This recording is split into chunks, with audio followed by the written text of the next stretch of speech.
Guys, yan, nagluluto na yung asawa ko ng ginataang gulay. Nahalo-halo niya naman. Halo-halo. Yung mga taga-probinsya, marirelate nyo itong ano. Relate kayo dito. Ayan ah. Yan, alam nila to yung, di ba? Kasi taga-probinsya tayo.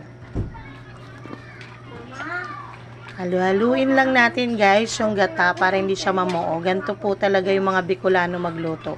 Hinahalo nila yung gata kasi para daw hindi daw po mamuo. Yan, nakita mo guys. Yan. Ano pa gom?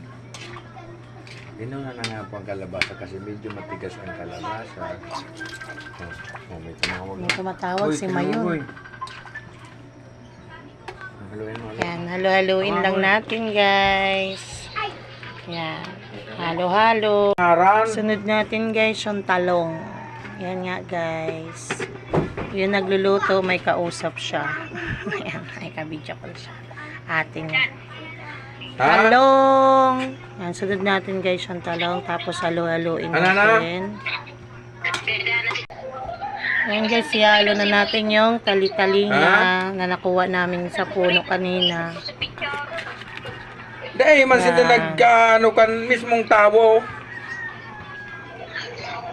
Iyaw nga na siya sa Las Piñas dahil mo siya makaluwas. Diyan napunta na si Ma. Tamay aram ito si Ma kay Presidente Gurakite yung eding Labanes.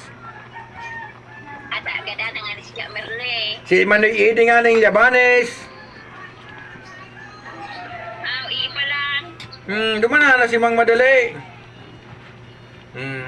Sige na, hindi niya lang sana. Oh, kinag na so turo talinga oh, masira mo na. Ayaw, sige na, sige na. Sige na oh.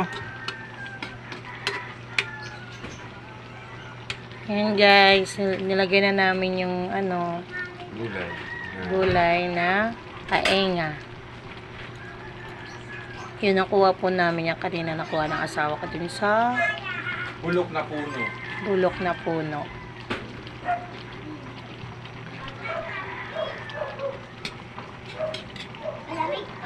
Ayan, halo-haloin ulit. Yan, hinahalo ba yan? Hindi na. Tama na yan. Mamaya-maya mo na halo-haloin.